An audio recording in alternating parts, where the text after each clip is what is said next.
Hi hello friends, welcome to police fighters YouTube channel. ಸ್ನೇಹಿತರೆ, ಯಾರೆಲ್ಲ ಅಭ್ಯರ್ಥಿಗಳು ವಿಡಿಯೋಸ್ನ ನೋಡ್ತಾ ಇದ್ದೀರಾ, ಈ ಒಂದು ವಿಡಿಯೋದಲ್ಲಿ ಕಂಪ್ಲೀಟಾಗಿ ಪ್ರಚಲಿತ ಘಟನೆಗಳಿಗೆ ಸಂಬಂಧಪಟ್ಟಂತೆ ಈ ಒಂದು ಟಾಪ್ 100 ಪ್ರಶ್ನೆಗಳ ವಿಡಿಯೋ ಸರಣಿ ಕೂಡ ಇದಾಗಿರುತ್ತೆ. ವಿದ್ಯಾರ್ಥಿಗಳು ವಿಡಿಯೋನ ಸ್ಕಿಪ್ ಮಾಡದೆ ಕೊನೆವರೆಗೂ ನೋಡಿ. ಬನ್ನಿ ಈಗ ವಿಡಿಯೋನ ಸ್ಟಾರ್ಟ್ ಮಾಡೋದಾದರೆ, ಮೊದಲನೇ ಪ್ರಶ್ನೆಯನ್ನು ನಾವು ನೋಡ್ತಾ ಹೋದರೆ 50ನೇ ಪ್ರಶ್ನೆ. ಜೂನ್ 2020ರಲ್ಲಿ ಬಿಡುಗಡೆಯಾದಂಥ ಜಾಗತಿಕ ಶಾಂತಿ ಸೂಚ್ಯಂಕ 2026ರಲ್ಲಿ 163 ದೇಶಗಳ ಪಟ್ಟಿಯಲ್ಲಿ ಭಾರತ ಯಾವ ಸ್ಥಾನವನ್ನು ಪಡೆದುಕೊಂಡಿದೆ ಅಂತ ಇಲ್ಲಿ ಪ್ರಶ್ನೆ ಆಗಿರುತ್ತೆ. ಸ್ನೇಹಿತರೆ, ಜೂನ್ 2026ರಲ್ಲಿ ಬಿಡುಗಡೆಯಾದಂಥ ಜಾಗತಿಕ ಶಾಂತಿ ಸೂಚ್ಯಂಕದಲ್ಲಿ ಒಟ್ಟು 163 ದೇಶಗಳನ್ನು ಒಳಗೊಂಡಿರುತ್ತೆ. ಆ ಒಂದು 163 ದೇಶಗಳಲ್ಲಿ ನಮ್ಮ ಭಾರತ ಎಷ್ಟನೇ ಸ್ಥಾನವನ್ನು ಪಡೆದುಕೊಂಡಿರುತ್ತೆ ಅಂತ ಇಲ್ಲಿ ಪ್ರಶ್ನೆ ಕೇಳಲಾಗಿರುತ್ತೆ. ಸರಿಯಾದಂಥ ಉತ್ತರ ಆಪ್ಷನ್ ಎ 127ನೇ ಒಂದು ಸ್ಥಾನವನ್ನು ಪಡೆದುಕೊಂಡಿರುತ್ತೆ. ಆಪ್ಷನ್ ಎ 127ನೇ ಸ್ಥಾನವನ್ನು ನಮ್ಮ ಭಾರತ ಪಡೆದುಕೊಂಡಿರುತ್ತದೆ. ಸ್ನೇಹಿತರೆ, ನಾವು ಈ ಒಂದು ಜಾಗತಿಕ ಶಾಂತಿ ಸೂಚ್ಯಂಕದ ಬಗ್ಗೆ ಕಂಪ್ಲೀಟಾಗಿ ನೋಡ್ತಾ ಹೋದರೆ, ಪ್ರಥಮ ಸ್ಥಾನವನ್ನು ಪಡೆದುಕೊಂಡಿರುವಂಥದ್ದು ಯಾವುದು ಅಂತ ನೋಡ್ತಾ ಹೋಗೋದಾದರೆ ಐಸ್ಲ್ಯಾಂಡ್ ಆಗಿರುತ್ತೆ. ಪ್ರಥಮ ಸ್ಥಾನ ಐಸ್ಲ್ಯಾಂಡ್ ಆಗಿರುತ್ತದೆ. ಅದೇ ರೀತಿ ನಾವು ನೋಡ್ತಾ ಹೋದರೆ ಎರಡನೇ ಸ್ಥಾನವನ್ನು ನೋಡ್ತಾ ಹೋದರೆ ನ್ಯೂಜಿಲ್ಯಾಂಡ್ ಪಡೆದುಕೊಂಡಿರುತ್ತೆ. ನ್ಯೂಜಿಲ್ಯಾಂಡ್ ಈ ಒಂದು ಸ್ಥಾನವನ್ನು ಪಡೆದುಕೊಂಡಿರುತ್ತೆ. ಅದೇ ರೀತಿ ನಾವು ನೋಡ್ತಾ ಹೋದರೆ ಮೂರನೇ ಸ್ಥಾನವನ್ನು ಸ್ವಿಟ್ಜರ್ಲ್ಯಾಂಡ್ ಪಡೆದುಕೊಂಡಿರುತ್ತದೆ. ಪ್ರಥಮ ಸ್ಥಾನವನ್ನು ಐಸ್ಲ್ಯಾಂಡ್, ಸೆಕೆಂಡ್ ಪ್ಲೇಸನ್ನು ನ್ಯೂಜಿಲ್ಯಾಂಡ್ ಮತ್ತು ಥರ್ಡ್ ಪ್ಲೇಸನ್ನು ಸ್ವಿಟ್ಜರ್ಲ್ಯಾಂಡ್ ಪಡೆದುಕೊಂಡಿದ್ರೆ, ನಮ್ಮ ಭಾರತ 127ನೇ ಸ್ಥಾನವನ್ನು ಪಡೆದುಕೊಂಡಿರುತ್ತದೆ. ಸ್ನೇಹಿತರೆ, ಈ ಒಂದು ವಿಡಿಯೋದಲ್ಲಿ ನಾನು ತಿಳಿಸ್ತಿರುವಂಥ ಈ ಒಂದು ಕರೆಂಟ್ ಅಫೇರ್ಸ್ ತುಂಬ ಇಂಪಾರ್ಟೆಂಟ್ ಆದಂಥ ಕರೆಂಟ್ ಅಫೇರ್ಸ್ ಕೂಡ ಆಗಿರುತ್ತದೆ. ನೆಕ್ಸ್ಟ್ 51ನೇ ಪ್ರಶ್ನೆ. ಅಂತಾರಾಷ್ಟ್ರೀಯ ಕ್ರೀಡಾ ದಿನ 2026ನ್ನು ಯಾವಾಗ ಆಚರಿಸಲಾಯಿತು? ಅಂತಾರಾಷ್ಟ್ರೀಯ ಕ್ರೀಡಾ ದಿನವನ್ನು ಯಾವಾಗ ಆಚರಿಸಲಾಯಿತು ಅಂತ ಇಲ್ಲಿ ಪ್ರಶ್ನೆ ಕೂಡ ಕೇಳಲಾಗಿರುತ್ತೆ. ಸರಿಯಾದಂಥ ಉತ್ತರ ಆಪ್ಷನ್ ಡಿ, ಜೂನ್ 11ರಂದು ಈ ಒಂದು ಅಂತಾರಾಷ್ಟ್ರೀಯ ಕ್ರೀಡಾ ದಿನವನ್ನು ಕೂಡ ಆಚರಿಸಲಾಗಿರುತ್ತೆ. ಸ್ನೇಹಿತರೆ, ಈ ಒಂದು ಅಂತಾರಾಷ್ಟ್ರೀಯ ಕ್ರೀಡಾ ದಿನಾಂಕದ ಥೀಮ್ ಏನು ಅಂತ ನಾವು ಇಲ್ಲಿ ನೋಡೋದಾದರೆ, sports building bridges breathing barriers ಅಂತಲೂ ಕೂಡ ಇಲ್ಲಿ ತಿಳಿಸಲಾಗಿರುತ್ತೆ. Sports building bridges breaking barriers ಅನ್ನೋದು ಈ ಒಂದು 2026 ಅಂತಂದರೆ ಅಂತಾರಾಷ್ಟ್ರೀಯ ಕ್ರೀಡಾ ದಿನ 2026ರ ಒಂದು ಥೀಮ್ ಕೂಡ ಆಗಿರುತ್ತದೆ. ನೆಕ್ಸ್ಟ್ 52ನೇ ಪ್ರಶ್ನೆ. ವಿಶ್ವ ರಕ್ತದಾನಿಗಳ ದಿನ 2026ನ್ನು ಯಾವಾಗ ಆಚರಿಸಲಾಯಿತು ಅಂತ ಪ್ರಶ್ನೆ ಕೇಳಲಾಗಿರುತ್ತೆ. ಸರಿಯಾದಂಥ ಉತ್ತರ option A June 14. Option A June 14 ಸರಿಯಾದಂಥ ಉತ್ತರವಾಗಿರುತ್ತದೆ. ನೆಕ್ಸ್ಟ್ 53ನೇ ಪ್ರಶ್ನೆ. ಜೂನ್ 2026ರಲ್ಲಿ ತಜಿಕಿಸ್ತಾನದ ರಾಜಧಾನಿ ದುಶಾನ್ಬೆಯಲ್ಲಿ ನಡೆದಂಥ ಒಂದು ಶಾಂಘೈ ಸಹಕಾರ ಸಂಸ್ಥೆ ಅಂತಂದರೆ, ಈ ಒಂದು ಶಾಂಘೈ ಸಹಕಾರ ಸಂಸ್ಥೆ SCO ಶೃಂಗಸಭೆಯಲ್ಲಿ ಭಾರತವನ್ನು ಯಾರು ಮುನ್ನಡೆಸಿದರು ಅಂತ ಇಲ್ಲಿ ಪ್ರಶ್ನೆ ಕೇಳಲಾಗಿರುತ್ತೆ. ಸರಿಯಾದಂಥ ಉತ್ತರ option B Keerthivardhan Singh. Option B Keerthivardhan Singh ಸರಿಯಾದಂಥ ಉತ್ತರವು ಕೂಡ ಆಗಿರುತ್ತದೆ. ನೆಕ್ಸ್ಟ್ 54ನೇ ಪ್ರಶ್ನೆ.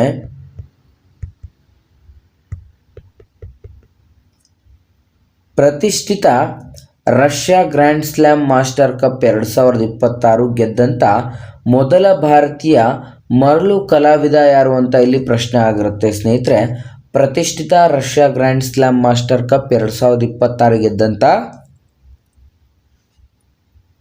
ಮೊದಲ ಭಾರತೀಯ ಮರಳು ಕಲಾವಿದರು ಯಾರು ಅಂತ ಇಲ್ಲಿ ಪ್ರಶ್ನೆ ಕೇಳಲಾಗಿರುತ್ತೆ. ಸರಿಯಾದಂಥ ಉತ್ತರ option C Sudarshan Patnaik. Option C Sudarshan Patnaik ಸರಿಯಾದಂಥ ಉತ್ತರ ಕೂಡ ಆಗಿರುತ್ತದೆ. ನೆಕ್ಸ್ಟ್ 55ನೇ ಪ್ರಶ್ನೆ. ಜೂನ್ 2026ರಲ್ಲಿ ಭಾರತದ ಹೊಸ ಸೇನಾ ಮುಖ್ಯಸ್ಥರಾಗಿ ಅಂತಂದರೆ COAC ಯಾರಾಗಿ ನೇಮಕವಾದರು ಅಂತ ಇಲ್ಲಿ ಪ್ರಶ್ನೆ ಆಗಿರುತ್ತೆ. ಅಂತಂದರೆ ನಮ್ಮ ಭಾರತದ ಹೊಸ ಸೇನಾ ಮುಖ್ಯಸ್ಥರಾಗಿ ಯಾರು ಆಯ್ಕೆ ಆಗಿರ್ತಾರೆ ಅಂತ ಪ್ರಶ್ನೆ ಕೇಳಲಾಗಿರುತ್ತೆ. ಸರಿಯಾದಂಥ ಉತ್ತರ option B Dheeraj Seth. Option B Dheeraj Seth ಸರಿಯಾದಂಥ ಉತ್ತರ ಕೂಡ ಆಗಿರುತ್ತದೆ. ನೆಕ್ಸ್ಟ್ 56ನೇ ಪ್ರಶ್ನೆ, ಜೂನ್ 2026ರಲ್ಲಿ ವಿಶ್ವದ ಮೊದಲ ಟ್ರಿಲಿಯನಿಯರ್ ಯಾರು ಆಗಿರುತ್ತಾರೆ ಸ್ನೇಹಿತರೆ? ಇದು ಕೂಡ ತುಂಬ ಇಂಪಾರ್ಟೆಂಟ್ ಆಗಿರುತ್ತೆ. 2026 ಜೂನ್ನಲ್ಲಿ ವಿಶ್ವದ ಮೊದಲ ಟ್ರಿಲಿಯನಿಯರ್ ಆಗಿ ಯಾರು ಹೊರಹೊಮ್ಮಿರ್ತಾರೆ ಅಂತ ಇಲ್ಲಿ ಪ್ರಶ್ನೆ ಕೇಳಲಾಗಿರುತ್ತೆ. ಸರಿಯಾದಂಥ ಉತ್ತರ ಆಪ್ಷನ್ ಎ ಎಲಾನ್ ಮಾಸ್ಕ್ ರವರು ಈ ಒಂದು ವಿಶ್ವದ ಮೊದಲ ಟ್ರಿಲಿಯನಿಯರ್ ಆಗಿ ಹೊರಹೊಮ್ಮಿರ್ತಾರೆ. ಹಾಗಾಗಿ ಆಪ್ಷನ್ ಎ ಸರಿಯಾದಂಥ ಉತ್ತರವಾಗಿರುತ್ತದೆ. ನೆಕ್ಸ್ಟ್ 57ನೇ ಪ್ರಶ್ನೆ, ಅಕ್ರಮ ಅಫೀಮು ಕೃಷಿಯನ್ನು ತಡೆಯಲು ಮತ್ತು ರೈತರಿಗೆ ಪರ್ಯಾಯ ಜೀವನೋಪಾಯವನ್ನು ಉತ್ತೇಜಿಸಲು ಪ್ರಾಜೆಕ್ಟ್ ಹನಿಚಿ, ಸ್ನೇಹಿತರಲ್ಲಿ ನೀವು ಗಮನಿಸ್ತಾ ಇರ್ಬೋದು, ಪ್ರಾಜೆಕ್ಟ್ ಹನಿಚಿಯನ್ನು ಯಾವ ರಾಜ್ಯ ಜಾರಿಗೆ ತಂದಿದೆ ಅಂತ ಪ್ರಶ್ನೆ ಆಗಿರುತ್ತೆ. ಫಾರ್ ಎಕ್ಸಾಂಪಲ್ ನಿಮಗೆ ಪ್ರಾಜೆಕ್ಟ್ ಹನಿಚಿ ಅಂತ ಏನು ಅಂತ ಕೇಳಿದರೆ ಸ್ನೇಹಿತರೆ, ಇದೊಂದು ಕಂಪ್ಲೀಟಾಗಿ ಅಕ್ರಮ ಅಫೀಮು ಕೃಷಿಯನ್ನು ತಡೆಯಲು ಮತ್ತು ರೈತರಿಗೆ ಪರ್ಯಾಯ ಜೀವನೋಪಾಯವನ್ನು ಉತ್ತೇಜಿಸುವಂಥ ಒಂದು ಯೋಜನೆ ಕೂಡ ಇದಾಗಿರುತ್ತೆ. ಈ ಒಂದು ಯೋಜನೆ ಜಾರಿಗೆ ತಂದಿರುವಂಥ ರಾಜ್ಯ ಯಾವುದು ಅಂತ ಇಲ್ಲಿ ಪ್ರಶ್ನೆ ಕೇಳಲಾಗಿರುತ್ತೆ. ಸರಿಯಾದಂಥ ಉತ್ತರ ಆಪ್ಷನ್ ಬಿ ಮಣಿಪುರ ಸ್ನೇಹಿತರೆ. ಆಪ್ಷನ್ ಬಿ ಮಣಿಪುರ ಸರಿಯಾದಂಥ ಉತ್ತರ ಕೂಡ ಆಗಿರುತ್ತದೆ. ನೆಕ್ಸ್ಟ್ 58ನೇ ಪ್ರಶ್ನೆ, ಜೂನ್ 2026ರಲ್ಲಿ ಪ್ರಧಾನಿ ನರೇಂದ್ರ ಮೋದಿಯವರಿಗೆ ಯಾವ ದೇಶ ಅತ್ಯುನ್ನತ ರಾಷ್ಟ್ರೀಯ ಗೌರವ the order of the white double cross ಅಂದರೆ ಫಸ್ಟ್ ಕ್ಲಾಸ್ ನೀಡಲಾಯಿತು ಅಂತ ಇಲ್ಲಿ ಪ್ರಶ್ನೆ ಆಗಿರುತ್ತೆ ಸ್ನೇಹಿತರೆ. The order of the white double cross ಎಂಬುವಂಥ ಈ ಒಂದು ಫಸ್ಟ್ ಕ್ಲಾಸ್ ನೀಡಲಾಯಿತು ಅಂತ ಇಲ್ಲಿ ಪ್ರಶ್ನೆ ಕೇಳಲಾಗಿರುತ್ತೆ.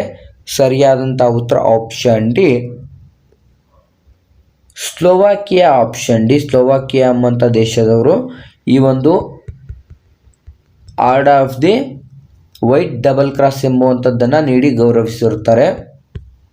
ನೆಕ್ಸ್ಟ್ 59ನೇ ಪ್ರಶ್ನೆ, ಜೂನ್ 2026ರಲ್ಲಿ ಯಾವ ರಾಜ್ಯದ ಸಾಂಪ್ರದಾಯಿಕ ಸಂಗೀತ ವಾದ್ಯ ಸರಿಂಡಾಗೆ ಭೌಗೋಳಿಕ ಸೂಚನೆ GI ಟ್ಯಾಗ್ ನೀಡಲಾಯಿತು ಅಂತ ಪ್ರಶ್ನೆ ಆಗಿರುತ್ತೆ ಸ್ನೇಹಿತರೆ. ಇದು ಕೂಡ ತುಂಬ ಇಂಪಾರ್ಟೆಂಟ್ ಆಗಿರುತ್ತೆ. ಈ ಕೆಳಗಿನ ಯಾವ ಒಂದು ಸಾಂಪ್ರದಾಯಿಕ ಸಂಗೀತ ವಾದ್ಯವಾಗಿರುವಂಥ ಸರಿಂಡಾಗೆ ಭೌಗೋಳಿಕ ಸೂಚ್ಯಂಕ ಅಂತಂದರೆ GI ಟ್ಯಾಗನ್ನು ನೀಡಿ ಗೌರವಿಸಲಾಗಿದೆ ಅಂತ ಪ್ರಶ್ನೆ ಕೇಳಲಾಗಿರುತ್ತೆ. ಸರಿಯಾದಂಥ ಉತ್ತರ ಆಪ್ಷನ್ ಸಿ ತ್ರಿಪುರ ಸರಿಯಾದಂಥ ಉತ್ತರವಾಗಿರುತ್ತೆ ಸ್ನೇಹಿತರೆ. ಆಪ್ಷನ್ ಸಿ ತ್ರಿಪುರ ಸರಿಯಾದಂಥ ಉತ್ತರವಾಗಿದ್ದು, ಈ ಒಂದು ತ್ರಿಪುರಾದ ಸರಿಂಡಾಗೆ GI ಟ್ಯಾಗ್ ಅಂತಾರೆ ಗ್ಲೋಬಲ್ ಇಂಡೆಕ್ಸ್ ಟ್ಯಾಗನ್ನು ನೀಡಿ ಗೌರವಿಸಲಾಗಿರುತ್ತದೆ. ನೆಕ್ಸ್ಟ್ 60ನೇ ಪ್ರಶ್ನೆ, ಜೂನ್ 2026ರಲ್ಲಿ ಯಾವ ದೇಶವು ನ್ಯೂ ಡೆವಲಪ್ಮೆಂಟ್ ಬ್ಯಾಂಕ್ ಅಂದರೆ NDAನ ಒಂದು 10ನೇ ಸದಸ್ಯ ರಾಷ್ಟ್ರವಾಯಿತು ಅಂತ ಇಲ್ಲಿ ಪ್ರಶ್ನೆ ಕೇಳಲಾಗಿರುತ್ತೆ. ಸರಿಯಾದಂಥ ಉತ್ತರ ಆಪ್ಷನ್ ಬಿ ಉಜ್ಕಿಸ್ತಾನ್ ಅನ್ನೋದು ಈ ಒಂದು NDBನ 10ನೇ ಸದಸ್ಯ ರಾಷ್ಟ್ರವಾಗಿ ಆಯ್ಕೆಯಾಗಿರುವಂಥ ಅಥವಾ 10ನೇ ರಾಷ್ಟ್ರವಾಗಿ ಹೊರಹೊಮ್ಮಿರುತ್ತದೆ. ನೆಕ್ಸ್ಟ್ 61ನೇ ಪ್ರಶ್ನೆ, ಜೂನ್ 2026ರಲ್ಲಿ ರಾಷ್ಟ್ರೀಯ ತನಿಖಾ ಸಂಸ್ಥೆ ಅಂತಾರೆ NIAನ ಒಂದು ಹೊಸ ಇನ್ಸ್ಪೆಕ್ಟರ್ ಜನರಲ್ ಆಗಿ ಅಂತಂದರೆ IG ಆಗಿ ನೇಮಕಗೊಂಡವರು ಯಾರು ಅಂತ ಇಲ್ಲಿ ಪ್ರಶ್ನೆ ಕೇಳಲಾಗಿರುತ್ತೆ. ಸರಿಯಾದಂಥ ಉತ್ತರ ಆಪ್ಷನ್ ಡಿ ಸುಂದರ್ರಾಜ್ ಪಟ್ಟಿಲಿಂಗಂ ಸ್ನೇಹಿತರು. ಆಪ್ಷನ್ ಡಿ ಸುಂದರ್ರಾಜ್ ಪಟ್ಟಿಲಿಂಗಂ ಇವರು NIAನ IG ಆಗಿ ಹೊಸದಾಗಿ ಆಯ್ಕೆಯಾಗಿರುವಂಥವ್ರು ಆಗಿರುತ್ತಾರೆ. ಹಾಗಾಗಿ ಆಪ್ಷನ್ ಡಿ ಸರಿಯಾದಂಥ ಉತ್ತರವಾಗಿರುತ್ತದೆ. ನೆಕ್ಸ್ಟ್ 62ನೇ ಪ್ರಶ್ನೆ, ಜೂನ್ 2026ರಲ್ಲಿ ಯಾವ ದೇಶವು ನ್ಯೂ ಡೆವಲಪ್ಮೆಂಟ್ ಬ್ಯಾಂಕ್ ಅಂತಾರೆ NDAನ ಸದಸ್ಯ ರಾಷ್ಟ್ರವಾಯಿತು ಅಂತ ಪ್ರಶ್ನೆ ಆಗಿದ್ದು, ಆಪ್ಷನ್ ಬಿ ಉಜ್ಕಿಸ್ತಾನ್ ಸರಿಯಾದಂಥ ಉತ್ತರ ಕೂಡ ಆಗಿರುತ್ತದೆ. ನೆಕ್ಸ್ಟ್ 63ನೇ ಪ್ರಶ್ನೆ, ಜೂನ್ 2026ರಲ್ಲಿ ಯಾವ ಕಂಪನಿಯು ಭಾರತದ 130ನೇ ಒಂದು ಯೂನಿಕಾರ್ನ್ ಕಂಪನಿ ಆಯಿತು ಅಂತ ಇಲ್ಲಿ ಪ್ರಶ್ನೆ ಕೇಳಲಾಗಿದೆ. ಇದು ಕೂಡ ಇಂಪಾರ್ಟೆಂಟ್ ಪ್ರಶ್ನೆ ಆಗಿರುತ್ತೆ. ಸರಿಯಾದಂಥ ಉತ್ತರ ಆಪ್ಷನ್ ಸಿ ಸರ್ವಂ ಐ. ಆಪ್ಷನ್ ಸಿ ಸರ್ವಂ ಐ ಎಂಬುವಂಥ ಈ ಒಂದು ಕಂಪನಿಯು ಭಾರತದ 130ನೇ ಯೂನಿಕಾರ್ನ್ ಕಂಪನಿಯಾಗಿ ಇದು ಆಯ್ಕೆಯಾಯಿತು ಅಂತ ಪ್ರಶ್ನೆ ಸರಿಯಾದಂಥ ಉತ್ತರ ಕೂಡ ಆಗಿರುತ್ತೆ. ನೆಕ್ಸ್ಟ್ 64ನೇ ಪ್ರಶ್ನೆ, ಜೂನ್ 2026ರಲ್ಲಿ ರಾಷ್ಟ್ರೀಯ ಅಂಕಿಅಂಶ ಆಯೋಗದ ಹೊಸ ಅಧ್ಯಕ್ಷರಾದವರು ಯಾರು? ರಾಷ್ಟ್ರೀಯ ಅಂಕಿಅಂಶ ಆಯೋಗದ ಹೊಸ ಅಧ್ಯಕ್ಷರಾದವರು ಯಾರು ಅಂತ ಇಲ್ಲಿ ಪ್ರಶ್ನೆ ಕೇಳಲಾಗಿರುತ್ತೆ. ಸರಿಯಾದಂಥ ಉತ್ತರ option C, doctor Sabil Chattopadhyay. Option C, doctor Sabil Chattopadhyay ಸರಿಯಾದಂಥ ಉತ್ತರ ಕೂಡ ಆಗಿರುತ್ತೆ. ನೆಕ್ಸ್ಟ್ 65ನೇ ಪ್ರಶ್ನೆ, NCERT 9ನೇ ತರಗತಿಯ ಕಲಾ ಪಠ್ಯಪುಸ್ತಕ ಮಧುರಿಮಾ ದಲ್ಲಿ ಯಾವ ಪ್ರಸಿದ್ಧ ಹರಪ್ಪ ಯುಗದ ಒಂದು ಕಲಾಕೃತಿ ಮೂಲ ಚಿತ್ರವನ್ನು ಮರು ಸೇರಿಸಲಾಯಿತು ಅಂತ ಪ್ರಶ್ನೆ ಆಗಿರುತ್ತೆ. ಸ್ನೇಹಿತರೆ, ಇದು ತುಂಬ ಟ್ರೆಂಡಿಂಗಲ್ಲಿರುವಂಥ ಒಂದು ಟಾಪಿಕ್ ಕೂಡ ಆಗಿರುತ್ತದೆ. NCERT ಬುಕ್ಕಲ್ಲಿರುವಂಥ ಒಂದು 9ನೇ ತರಗತಿಯಲ್ಲಿರುವಂಥ ಮಧುರಿಮಾದಲ್ಲಿ ಪ್ರಸಿದ್ಧವಾದಂಥ ಒಂದು ಹರಪ್ಪ ಯುಗದ ಕಲಾಕೃತಿಗೆ ಸಂಬಂಧಪಟ್ಟಂತೆ ಯಾವ ಒಂದು ಕಲಾಕೃತಿಯನ್ನು ಮರು ಸೇರಿಸಲಾಯಿತು ಅಂತ ಇಲ್ಲಿ ಪ್ರಶ್ನೆ ಕೂಡ ಆಗಿರುತ್ತೆ. ಸ್ನೇಹಿತರೆ, ಇದು ಕೂಡ ತುಂಬ ಇಂಪಾರ್ಟೆಂಟ್ ಆದಂಥ ಪ್ರಶ್ನೆ ಕೂಡ ಆಗಿರುತ್ತೆ. ಸರಿಯಾದಂಥ ಉತ್ತರ ಯಾವುದು ಅಂತಂದರೆ ಆಪ್ಷನ್ ಸಿ, ನೃತ್ಯದ ಒಂದು ಹುಡುಗಿ. ಆಪ್ಷನ್ ಸಿ, ನೃತ್ಯದ ಹುಡುಗಿ ಆಗಿರುತ್ತೆ, ಅಥವಾ ಡ್ಯಾನ್ಸಿಂಗ್ ಗರ್ಲ್ನ ಒಂದು ಚಿತ್ರವನ್ನು ಮರು ಸೇರಿಸಲಾಗಿರುತ್ತೆ. ಇದು ತುಂಬ ಇಂಪಾರ್ಟೆಂಟ್ ಆದಂಥ ಪ್ರಶ್ನೆ ಕೂಡ ಆಗಿರುತ್ತೆ. ಹಾಗೆ ಈಗ ಆಪ್ಷನ್ ಸಿ ಸರಿಯಾದಂಥ ಉತ್ತರವಾಗಿರುತ್ತೆ. 66ನೇ ಪ್ರಶ್ನೆ, ಜೂನ್ 2026ರಲ್ಲಿ ಹಣಕಾಸು ಕ್ರಿಯಾಪಡೆಯ ಒಂದು ಹೊಸ ಉಪಾಧ್ಯಕ್ಷರಾಗಿ ಯಾರನ್ನ ನೇಮಕ ಮಾಡಲಾಯಿತು ಅಂತ ಇಲ್ಲಿ ಪ್ರಶ್ನೆ ಕೇಳಲಾಗಿರುತ್ತೆ. ಸರಿಯಾದಂಥ ಉತ್ತರ option B, Vivek Agarwal. Option B, Vivek Agarwal ಈ ಒಂದು ಹಣಕಾಸು ಕ್ರಿಯಾ ಕಾರ್ಯಪಡೆಯ ಒಂದು ಹೊಸ ಉಪಾಧ್ಯಕ್ಷರಾಗಿ ಆಯ್ಕೆಯಾಗಿರುವಂಥವ್ರು ಆಗಿರ್ತಾರೆ. ಹಾಗಾಗಿ ಆಪ್ಷನ್ ಬಿ ಸರಿಯಾದಂಥ ಉತ್ತರವಾಗಿರುತ್ತೆ. ನೆಕ್ಸ್ಟ್ 67ನೇ ಪ್ರಶ್ನೆ, ಜಾಗತಿಕ ಇಂಧನ ಪರಿವರ್ತನಾ ಸೂಚ್ಯಂಕದಲ್ಲಿ ಭಾರತ ಯಾವ ಸ್ಥಾನವನ್ನು ಪಡೆದುಕೊಂಡಿದೆ ಅಂತ ಇಲ್ಲಿ ಪ್ರಶ್ನೆ ಆಗಿರುತ್ತೆ. ಜಾಗತಿಕ ಇಂಧನ ಪರಿವರ್ತನಾ ಸೂಚ್ಯಂಕದಲ್ಲಿ ಈ ಕೆಳಕಂಡಂತೆ ನಮ್ಮ ಭಾರತದ ಸ್ಥಾನವನ್ನು ನಾವು ನೋಡ್ತಾ ಹೋಗೋದಾದ್ರೆ ಸರಿಯಾದಂಥ ಉತ್ತರ ಆಪ್ಷನ್ ಸಿ 70ನೇ ಸ್ಥಾನವನ್ನು ಪಡೆದುಕೊಂಡಿರುತ್ತೆ. ಆಪ್ಷನ್ ಸಿ 70ನೇ ಸ್ಥಾನವನ್ನು ಪಡೆದುಕೊಂಡಿರುತ್ತೆ. ಸ್ನೇಹಿತರೆ, ಈ ಒಂದು ಜಾಗತಿಕ ಇಂಧನ ಪರಿವರ್ತನಾ ಸೂಚ್ಯಂಕದಲ್ಲಿ ನಾವು ನೋಡ್ತಾ ಹೋದರೆ ಮೊದಲನೇ ಸ್ಥಾನದಲ್ಲಿರುವಂಥದ್ದು ಸ್ವೀಡನ್ ದೇಶ ಆಗಿರುತ್ತದೆ. ನೆಕ್ಸ್ಟ್ ಅದೇ ರೀತಿ 2ನೇ ಸ್ಥಾನವನ್ನು ಪಡೆದುಕೊಂಡಿರುವಂಥ ಒಂದು ದೇಶವನ್ನು ನಾವು ನೋಡ್ತಾ ಹೋದರೆ ಫಿನ್ಲ್ಯಾಂಡ್ ಆಗಿರುತ್ತೆ. ಈ ಫಿನ್ಲ್ಯಾಂಡ್ ಸರಿಯಾದಂಥ ಉತ್ತರ ಕೂಡ ಆಗಿರುತ್ತೆ. ಮೊದಲನೇ ಸ್ಥಾನ ಸ್ವೀಡನ್ ದೇಶ ಆಗಿದ್ರೆ 2ನೇ ಸ್ಥಾನ ಫಿನ್ಲ್ಯಾಂಡ್ ಆಗಿರುತ್ತೆ. ಅದೇ ರೀತಿ ನಮ್ಮ ಭಾರತ 70ನೇ ಸ್ಥಾನವನ್ನು ಪಡೆದುಕೊಂಡಿರುತ್ತೆ. ಎಷ್ಟು ಪಾಯಿಂಟ್ನೊಂದಿಗೆ ಪಡೆದುಕೊಂಡಿದೆ ಅಂತ ನಾವು ನೋಡ್ತಾ ಹೋದರೆ 54.9 ಸ್ಕೋರ್ಗಳನ್ನು ಮಾಡಿ ನಮ್ಮ ಭಾರತ ದೇಶ ಈ ಒಂದು 70ನೇ ಸ್ಥಾನವನ್ನು ಪಡೆದುಕೊಂಡಂಥ ಒಂದು ರಾಷ್ಟ್ರ ಕೂಡ ಆಗಿರುತ್ತೆ. ಹಾಗಾಗಿ ಆಪ್ಷನ್ ಸಿ ಸರಿಯಾದಂಥ ಉತ್ತರ ಕೂಡ ಆಗಿರುತ್ತದೆ. ನೆಕ್ಸ್ಟ್ 68ನೇ ಪ್ರಶ್ನೆ, ವಿಶ್ವ ನಿರಾಶ್ರಿತರ ದಿನ 2026 ಯಾವಾಗ ಆಚರಿಸಲಾಯಿತು ಅಂತ ಪ್ರಶ್ನೆ ಕೂಡ ಆಗಿರುತ್ತೆ. ವಿಶ್ವ ನಿರಾಶ್ರಿತರ ದಿನ ಎಂದು ಯಾವಾಗ ಆಚರಿಸಲಾಯಿತು ಅಂತ ನೋಡಿದ್ರೆ ಸರಿಯಾದಂಥ ಉತ್ತರ option D, June 20. Option D, June 20ರಂದು ವಿಶ್ವ ನಿರಾಶ್ರಿತರ ದಿನವನ್ನು ಆಚರಿಸಲಾಗಿರುತ್ತದೆ. ನೆಕ್ಸ್ಟ್ 69ನೇ ಪ್ರಶ್ನೆ, ಜೂನ್ 2026ರಲ್ಲಿ ಅಂತಾರಾಷ್ಟ್ರೀಯ ಸಮುದ್ರ ಕಾನೂನು ನ್ಯಾಯಮಂಡಳಿ ನ್ಯಾಯಾಧೀಶರ ಯಾವ ಭಾರತೀಯರಾಗಿ ಆಯ್ಕೆಯಾದವರು ಯಾರು ಅಂತ ಪ್ರಶ್ನೆ ಆಗಿರುತ್ತೆ. ಸ್ನೇಹಿತರೆ, ಜೂನ್ 2026ರಲ್ಲಿ ಅಂತಾರಾಷ್ಟ್ರೀಯ ಸಮುದ್ರ ಕಾನೂನು ನ್ಯಾಯಮಂಡಳಿಯ ನ್ಯಾಯಾಧೀಶರಾಗಿ ಭಾರತೀಯರು ಯಾರು ಆಯ್ಕೆಯಾಗಿದ್ದಾರೆ ಅಂತ ಇಲ್ಲಿ ಪ್ರಶ್ನೆ ಕೇಳಲಾಗಿರುತ್ತೆ. ಸರಿಯಾದಂಥ ಉತ್ತರ option A, doctor Bimal N Patel ರವರು ಪ್ರಸ್ತುತ ಈ ಒಂದು ಅಂತಾರಾಷ್ಟ್ರೀಯ ಸಮುದ್ರ ಕಾನೂನು ನ್ಯಾಯಮಂಡಳಿಗಳ ನ್ಯಾಯಾಧೀಶರಾಗಿ ಆಯ್ಕೆಯಾದಂಥವ್ರಾಗಿರ್ತಾರೆ. ಹಾಗಾಗಿ ಆಪ್ಷನ್ ಎ ಸರಿಯಾದಂಥ ಉತ್ತರ ಕೂಡ ಆಗಿರುತ್ತದೆ. ನೆಕ್ಸ್ಟ್ 70ನೇ ಪ್ರಶ್ನೆ, ಜೂನ್ 2026ರಲ್ಲಿ 15 ವರ್ಷದೊಳಗಿನ ಮಕ್ಕಳಿಗೆ ಸಾಮಾಜಿಕ ಮಾಧ್ಯಮ ವೇದಿಕೆಗಳನ್ನು ನಿಷೇಧಿಸಿದ ಮೊದಲ ಅರಬ್ ದೇಶ ಯಾವುದು ಅಂತ ಪ್ರಶ್ನೆ ಆಗಿರುತ್ತೆ. ಸ್ನೇಹಿತರೆ, ಫಸ್ಟ್ 15 ವರ್ಷದ ಒಳಗಿನ ಮಕ್ಕಳಿಗೆ ಸಾಮಾಜಿಕ ಮಾಧ್ಯಮ ವೇದಿಕೆಗಳನ್ನು ನಿಷೇಧಿಸಿದಂಥ ಒಂದು ಅರಬ್ ದೇಶ ಅಂತಂದರೆ ಸೋಷಿಯಲ್ ಮೀಡಿಯಾವನ್ನು ಬ್ಯಾನ್ ಮಾಡಿದಂಥ ಅರಬ್ ದೇಶ ಯಾವುದು ಅಂತ ಇಲ್ಲಿ ಪ್ರಶ್ನೆ ಕೇಳಲಾಗಿರುತ್ತೆ. ಸರಿಯಾದಂಥ ಉತ್ತರ option D United Arab Emirates. ಸ್ನೇಹಿತರೆ UAE ಸರಿಯಾದಂಥ ಉತ್ತರ ಕೂಡ ಆಗಿರುತ್ತೆ. ಹಾಗಾಗಿ ಆಪ್ಷನ್ ಡಿ ಸರಿಯಾದಂಥ ಉತ್ತರ ಕೂಡ ಆಗಿರುತ್ತೆ. UAE ಅನ್ನುವಂಥದ್ದು ಈ ಒಂದು ರಾಷ್ಟ್ರ 15 ವರ್ಷದ ಒಳಗಿರುವಂಥ ಮಕ್ಕಳಿಗೆ ಸೋಷಿಯಲ್ ಮೀಡಿಯಾಗಳನ್ನು ಬ್ಯಾನ್ ಮಾಡುತ್ತದೆ. ನೆಕ್ಸ್ಟ್ 71ನೇ ಪ್ರಶ್ನೆ, ಬೌದ್ಧಶಾಸ್ತ್ರದಲ್ಲಿ ಉಲ್ಫ್ ಪ್ರಶಸ್ತಿ ಪಡೆದ ಭಾರತೀಯ ಮೂಲದ ಮೊದಲ ವಿಜ್ಞಾನಿ ಯಾರು? ಸ್ನೇಹಿತರೆ ಇದು ಕೂಡ ತುಂಬ ಇಂಪಾರ್ಟೆಂಟ್ ಆದಂಥ ಪ್ರಶ್ನೆ ಆಗಿರುತ್ತೆ. ಬೌದ್ಧಶಾಸ್ತ್ರದಲ್ಲಿ ಉಲ್ಫ್ ಪ್ರಶಸ್ತಿ ಪಡೆದಂಥ ಮೊದಲ ಭಾರತೀಯ ವಿಜ್ಞಾನಿ ಯಾರು ಅಂತ ಇಲ್ಲಿ ಪ್ರಶ್ನೆ ಕೇಳಲಾಗಿರುತ್ತೆ. ಸರಿಯಾದಂಥ ಉತ್ತರ option B professor Jainendra K Jain. ಸ್ನೇಹಿತರೆ option B professor Jainendra K Jain ಸರಿಯಾದಂಥ ಉತ್ತರ ಕೂಡ ಆಗಿರುತ್ತದೆ. ನೆಕ್ಸ್ಟ್ 72ನೇ ಪ್ರಶ್ನೆ, ಜೂನ್ 2026ರಲ್ಲಿ ಕೇಂದ್ರ ಹಣಕಾಸು ಸಚಿವಾಲಯವು ಯಾವ ಕಂಪನಿಗೆ ಭಾರತದ 28ನೇ ನವರತ್ನ ಕಂಪನಿ ಸ್ಥಾನವನ್ನು ನೀಡಿತು ಅಂತ ಪ್ರಶ್ನೆ ಕೇಳಲಾಗಿರುತ್ತೆ. ಸ್ನೇಹಿತರೆ ಇದು ಕೂಡ ಇಂಪಾರ್ಟೆಂಟ್ ಆಗಿರುತ್ತೆ.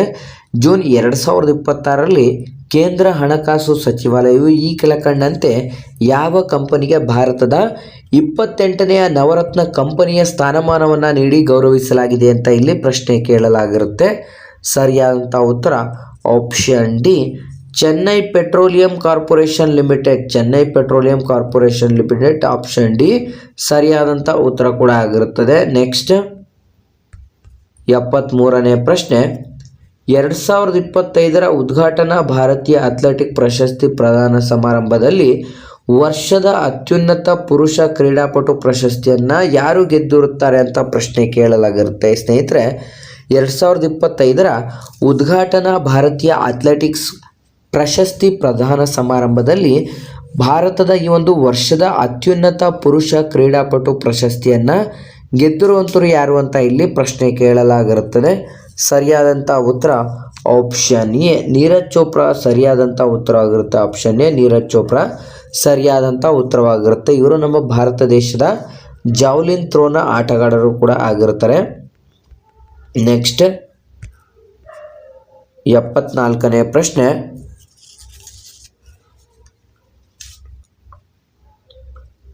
ಹನ್ನೆರಡನೇ ಅಂತಾರಾಷ್ಟ್ರೀಯ ಯೋಗ ದಿನ 2026 ಯಾವಾಗ ಆಚರಿಸಲಾಯಿತು? ಸ್ನೇಹಿತರೆ 12ನೇ ಅಂತಾರಾಷ್ಟ್ರೀಯ ಯೋಗ ದಿನವನ್ನು ಈ ಕೆಳಕಂಡಂತೆ ಯಾವ ದಿನಾಂಕದಂದು ಆಚರಿಸಲಾಯಿತು ಅಂತ ಇಲ್ಲಿ ಪ್ರಶ್ನೆ ಕೇಳಲಾಗಿರುತ್ತೆ.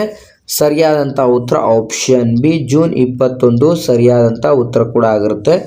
ಆಪ್ಷನ್ ಬಿ ಜೂನ್ 21 ಸರಿಯಾದಂಥ ಉತ್ತರವಾಗಿದ್ದು, ಪ್ರತಿಯೊಂದು ದಿನಾಚರಣೆಯ ಬಗ್ಗೆ ಕಂಪ್ಲೀಟಾಗಿ ನೀವು ಥೀಮ್ಗಳನ್ನು ಕೂಡ ತಿಳ್ಕೊಬೇಕಾಗಿರುತ್ತೆ. ಇದರ ಒಂದು ಥೀಮ್ ಏನು ಅಂತಂದರೆ yoga for healthy ageing. Yoga for healthy ageing ಅನ್ನುವಂಥದ್ದು ಈ ಒಂದು 2026ರ ಒಂದು ಥೀಮ್ ಕೂಡ ಇದಾಗಿರುತ್ತೆ. ಹಾಗಾಗಿ ಆಪ್ಷನ್ ಬಿ ಸರಿಯಾದಂಥ ಉತ್ತರವಾಗಿದೆ. ನೆಕ್ಸ್ಟ್ 75ನೇ ಪ್ರಶ್ನೆ, ಜೂನ್ 2026ರಲ್ಲಿ ಉಲ್ಲಾಸ್ ಉಪಕ್ರಮದ ಅಡಿಯಲ್ಲಿ ಭಾರತದ 6ನೇ ಸಂಪೂರ್ಣ ಸಾಕ್ಷರತಾ ರಾಜ್ಯ ಯಾವುದು ಅಂತ ಇಲ್ಲಿ ಪ್ರಶ್ನೆ ಆಗಿರುತ್ತೆ. ಉಲ್ಲಾಸ್ನ ಒಂದು ಉಪಕ್ರಮದ ಅಡಿಯಲ್ಲಿ ಭಾರತದ 6ನೇ ಸಂಪೂರ್ಣ ಸಾಕ್ಷರತಾ ರಾಜ್ಯ ಯಾವುದು ಅಂತ ಇಲ್ಲಿ ಪ್ರಶ್ನೆ ಕೇಳಲಾಗಿರುತ್ತೆ. ಸರಿಯಾದಂಥ ಉತ್ತರ ಆಪ್ಷನ್ ಡಿ ಸರಿಯಾದಂಥ ಉತ್ತರವಾಗಿರುತ್ತೆ. ಸ್ನೇಹಿತರೆ ಈ ಒಂದು ಯೋಜನೆ ಅಡಿಯಲ್ಲಿ ಪ್ರಥಮವಾಗಿ ಸಂಪೂರ್ಣ ಸಾಕ್ಷರತೆಯನ್ನು ಹೊಂದಿದಂಥ ರಾಜ್ಯ ಯಾವುದು ಅಂತ ನೋಡಿದ್ರೆ ಫಸ್ಟು ಮಿಜೋರಾಂ ಆಗಿರುತ್ತೆ. ಮಿಜೋರಾಂ ಸರಿಯಾದಂಥ ಉತ್ತರ ಆಗಿರುತ್ತೆ. ನೆಕ್ಸ್ಟ್ ಅದೇ ರೀತಿ ನಾವು ಎರಡನೇದಾಗಿ ನೋಡ್ತಾ ಹೋಗೋದಾದರೆ ಗೋವಾ ಆಗಿರುತ್ತದೆ. ಗೋವಾ 2ನೇ ಸ್ಥಾನವನ್ನು ಪಡೆದುಕೊಂಡಿದ್ರೆ 3ನೇ ಸ್ಥಾನವನ್ನು ತ್ರಿಪುರ ಪಡೆದುಕೊಂಡಿರುತ್ತೆ. 3ನೇ ಸ್ಥಾನವನ್ನು ತ್ರಿಪುರ ಪಡೆದುಕೊಂಡಿರುತ್ತದೆ. ಸ್ನೇಹಿತರೆ ಇಲ್ಲಿ ನೀವು ಗಮನಿಸ್ತಾ ಇರ್ಬೋದು, ಫಸ್ಟ್ ಯಾವ ಒಂದು ಸ್ಟೇಟ್ ಅಂತಂದರೆ ಮಿಜೋರಾಂ ಆಗಿದ್ರೆ 2ನೇ ಸ್ಥಾನ ಗೋವಾ ಆಗಿರುತ್ತೆ, 3ನೇ ಸ್ಥಾನ ತ್ರಿಪುರ ಆಗಿದ್ರೆ ಅದೇ ರೀತಿ 6ನೇ ಸಾಕ್ಷರತಾ ರಾಜ್ಯವಾಗಿ ಉತ್ತರಾಖಂಡ ಸ್ಥಾನವನ್ನು ಪಡೆದುಕೊಂಡಿರುತ್ತದೆ. ಹಾಗಾಗಿ ಸ್ನೇಹಿತರು ಆಪ್ಷನ್ ಡಿ ಸರಿಯಾದಂಥ ಉತ್ತರ ಕೂಡ ಆಗಿರುತ್ತದೆ. ನೆಕ್ಸ್ಟ್ 76ನೇ ಪ್ರಶ್ನೆ, ಒಲಿಂಪಿಕ್ ದಿನ 2026 ಯಾವಾಗ ಆಚರಿಸಲಾಯಿತು ಅಂತ ಪ್ರಶ್ನೆ ಕೂಡ ಕೇಳಲಾಗಿರುತ್ತೆ. ಸರಿಯಾದಂಥ ಉತ್ತರ option A June 23. Option A June 23 ಸರಿಯಾದಂಥ ಉತ್ತರ ಕೂಡ ಆಗಿರುತ್ತೆ. ನೆಕ್ಸ್ಟ್ 77ನೇ ಪ್ರಶ್ನೆ, ಜೂನ್ 2026ರಲ್ಲಿ ಯಾವ ರಾಜ್ಯದ ಖುರಾಸಾನಿ ಇಮ್ಲಿ ಎಂಬಂಥ ಈ ಒಂದು ಹುಣಸೆ ಹಣ್ಣು ಭೌಗೋಳಿಕ ಸೂಚ್ಯಾಂಕದಲ್ಲಿ GI ಟ್ಯಾಗನ್ನು ಪಡೆದುಕೊಂಡಿದೆ ಅಂತ ಪ್ರಶ್ನೆ ಆಗಿರುತ್ತೆ ಸ್ನೇಹಿತರೆ. ಈ ಕೆಳಕಂಡ ಯಾವ ರಾಜ್ಯದ ಖುರಾಸಾನಿ ಇಮ್ಲಿ ಅನ್ನೋಂಥದ್ದು GI ಟ್ಯಾಗನ್ನು ಪಡೆದುಕೊಂಡಿರುತ್ತದೆ ಅಂತ ಇಲ್ಲಿ ಪ್ರಶ್ನೆ ಕೇಳಲಾಗಿರುತ್ತೆ. ಸರಿಯಾದಂಥ ಉತ್ತರ option A Madhya Pradesh. Option A ಮಧ್ಯಪ್ರದೇಶದ ಈ ಒಂದು ಖುರಾಸಾನಿ ಇಮ್ಲಿ ಅಂಥದ್ದು GI ಟ್ಯಾಗ್ ಅಂತಂದರೆ ಗ್ಲೋಬಲ್ ಇಂಡೆಕ್ಸ್ ಟ್ಯಾಗನ್ನು ಪಡೆದುಕೊಂಡು ಈ ಒಂದು ಸ್ಥಾನವನ್ನು ಅಲಂಕರಿಸಿರುತ್ತದೆ. ನೆಕ್ಸ್ಟ್ 78ನೇ ಪ್ರಶ್ನೆ, ಜೂನ್ 26ರಲ್ಲಿ ಕೇಂದ್ರ ಸರ್ಕಾರದಿಂದ 3 ವರ್ಷಗಳ ಅವಧಿಗೆ ಮರು ನೇಮಕಗೊಂಡಂಥ ಭಾರತದ ಸಾಲಿಸಿಟರ್ ಜನರಲ್ ಯಾರು ಅಂತ ಇಲ್ಲಿ ಪ್ರಶ್ನೆ ಕೇಳಲಾಗಿರುತ್ತೆ ಸ್ನೇಹಿತರೆ. ಜೂನ್ 2026ರ ಕೇಂದ್ರ ಸರ್ಕಾರದಿಂದ 3 ವರ್ಷಗಳ ಅವಧಿಗೆ ಮರು ನೇಮಕಗೊಂಡಂಥ ಭಾರತದ ಸಾಲಿಸಿಟರ್ ಜನರಲ್ ಯಾರು ಅಂತ ಇಲ್ಲಿ ಪ್ರಶ್ನೆ ಕೇಳಲಾಗಿರುತ್ತೆ. ಸರಿಯಾದಂಥ ಉತ್ತರ option A Tushar Mehta. Option A Tushar Mehta ಸರಿಯಾದಂಥ ಉತ್ತರ ಕೂಡ ಆಗಿರುತ್ತದೆ. ನೆಕ್ಸ್ಟ್ 79ನೇ ಪ್ರಶ್ನೆ,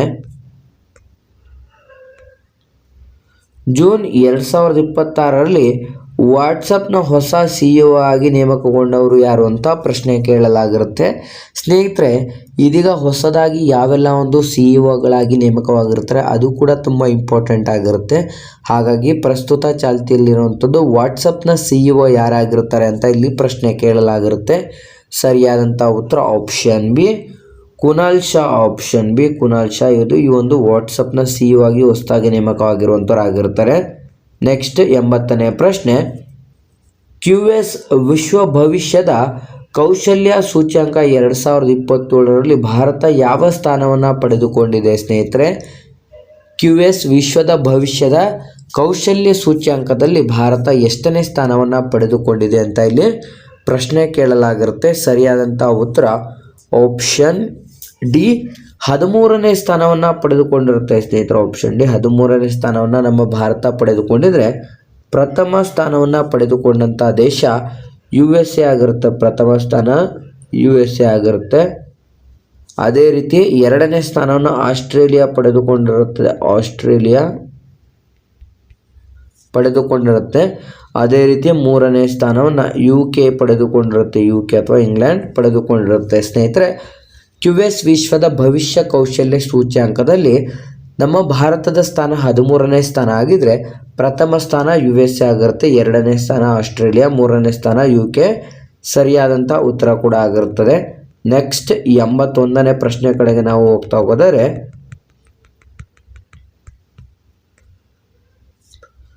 ಜೂನ್ 2026ರಲ್ಲಿ ಯಾವ ಕೇಂದ್ರ ಸಚಿವಾಲಯವು ನಿರ್ಭಯ್ ಚೇತನ್ ಅಭಿಯಾನವನ್ನು ಪ್ರಾರಂಭಿಸಿತು ಸ್ನೇಹಿತರೆ? ನಿರ್ಭಯ್ ಚೇತನ್ ಅಭಿಯಾನವನ್ನು ಪ್ರಾರಂಭಿಸಿತು ಅಂತ ಇಲ್ಲಿ ಪ್ರಶ್ನೆ ಕೇಳಲಾಗಿರುತ್ತೆ. ಸರಿಯಾದಂಥ ಉತ್ತರ ಆಪ್ಷನ್ ಸಿ ಪಂಚಾಯತ್ ರಾಜ್ ಸಚಿವಾಲಯ.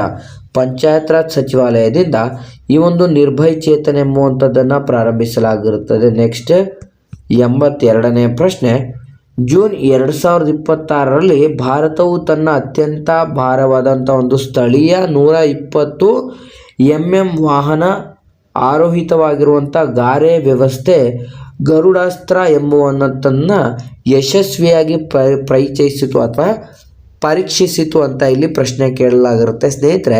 ಇದು ಕೂಡ ತುಂಬ ಇಂಪಾರ್ಟೆಂಟ್ ಆಗಿರುತ್ತೆ. ಭಾರತವು ತನ್ನ ಅತ್ಯಂತ ಒಂದು ಸ್ಥಳೀಯ 120 mm ವಾಹನ ಆರೋಹಿತವಾದ ಒಂದು ಗಾರೆ ವ್ಯವಸ್ಥೆ ಗರುಡಾಕ್ಷವನ್ನು ಎಲ್ಲಿ ಯಶಸ್ವಿಯಾಗಿ ಪರೀಕ್ಷಿಸಿತು ಅಂತ ಇಲ್ಲಿ ಪ್ರಶ್ನೆ ಕೇಳಲಾಗಿರುತ್ತೆ.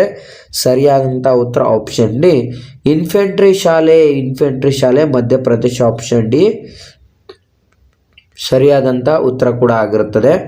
ನೆಕ್ಸ್ಟ್ 83ನೇ ಪ್ರಶ್ನೆ, ಸರ್ಕಾರಿ ಆಸ್ಪತ್ರೆಗಳಲ್ಲಿ ಜನಿಸಿದ ಎಲ್ಲ ನವಜಾತ ಶಿಶುಗಳಿಗೆ 1 ಗ್ರಾಂ ಚಿನ್ನದ ಉಂಗುರವನ್ನು ಒದಗಿಸುವಂಥ ಈ ಒಂದು ತೈಮಾಮನ್ ಗಂಗಾ ಮೋತಿರಾ ತಿಟ್ಟಂ ಯೋಜನೆಯನ್ನು ಯಾವ ರಾಜ್ಯ ಪ್ರಾರಂಭಿಸಿದೆ ಅಂತ ಇಲ್ಲಿ ಪ್ರಶ್ನೆ ಕೂಡ ಕೇಳಲಾಗಿರುತ್ತೆ. ಸರಿಯಾದಂಥ ಉತ್ತರ ಆಪ್ಷನ್ ಸಿ ತಮಿಳುನಾಡು ರಾಜ್ಯ ಈ ಒಂದು ಯೋಜನೆಯನ್ನು ಕೂಡ ಪ್ರಾರಂಭಿಸಿರುತ್ತದೆ.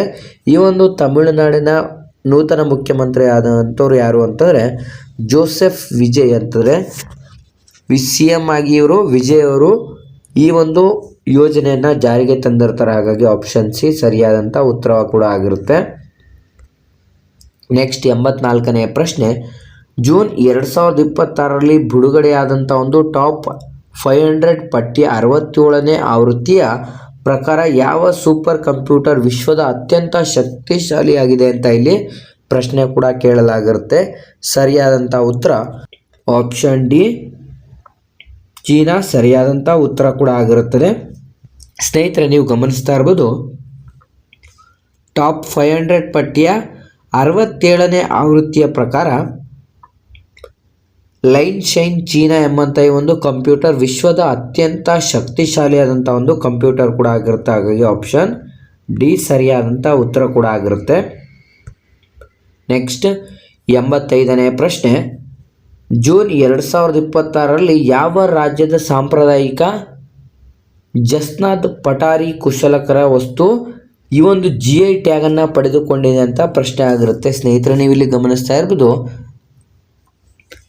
ಜಸ್ನಾದ್ ಪಟಾರಿ ಕರಕುಶಲಕ ಈ ಒಂದು GI ಟ್ಯಾಗ್ ಪಡೆದುಕೊಂಡಿರುವಂಥದ್ದು ಯಾವ ರಾಜ್ಯದ್ದು ಅಂತ ನಾವು ನೋಡೋದಾದ್ರೆ ಸರಿಯಾದಂಥ ಉತ್ತರ ಆಪ್ಷನ್ ಸಿ ಗುಜರಾತ್ ಸ್ಟೇಟಿಂದ ಆಗಿರುತ್ತೆ. ಸ್ನೇಹಿತರೆ, ಆಪ್ಷನ್ ಸಿ ಗುಜರಾತ್ ಸರಿಯಾದಂಥ ಉತ್ತರ ಕೂಡ ಆಗಿರುತ್ತದೆ. ನೆಕ್ಸ್ಟ್ 86ನೇ ಪ್ರಶ್ನೆ, 1975ರಲ್ಲಿ ರಾಷ್ಟ್ರೀಯ ತುರ್ತು ಪರಿಸ್ಥಿತಿಯನ್ನು ಹೇರಿದಂಥ 50ನೇ ವಾರ್ಷಿಕೋತ್ಸವವನ್ನು ಗುರುತಿಸಲು ಸಂವಿಧಾನದ ಹತ್ಯಾ ದಿವಸ್ ಅನ್ನು ಯಾವಾಗ ಆಚರಿಸಲಾಗುತ್ತದೆ ಅಂತ ಇಲ್ಲಿ ಪ್ರಶ್ನೆ ಕೇಳಲಾಗಿದೆ. ಸ್ನೇಹಿತರೆ, 1975ರಲ್ಲಿ ರಾಷ್ಟ್ರೀಯ ತುರ್ತು ಪರಿಸ್ಥಿತಿಯನ್ನು ಹೇರಿದಂಥ 50ನೇ ಒಂದು ವಾರ್ಷಿಕೋತ್ಸವವನ್ನು ಗುರುತಿಸಲು ಸಂವಿಧಾನದ ಹತ್ಯಾ ದಿವಸನ್ನು ಯಾವಾಗ ಆಚರಿಸಲಾಗುತ್ತದೆ ಅಂತ ಇಲ್ಲಿ ಪ್ರಶ್ನೆ ಕೇಳಲಾಗಿರುತ್ತೆ. ಸರಿಯಾದಂಥ ಉತ್ತರ ಆಪ್ಷನ್ ಸಿ ಜೂನ್ 25. ಸ್ನೇಹಿತರೆ, ಆಪ್ಷನ್ ಸಿ ಜೂನ್ 25 ಸರಿಯಾದಂಥ ಉತ್ತರವಾಗಿರುತ್ತೆ.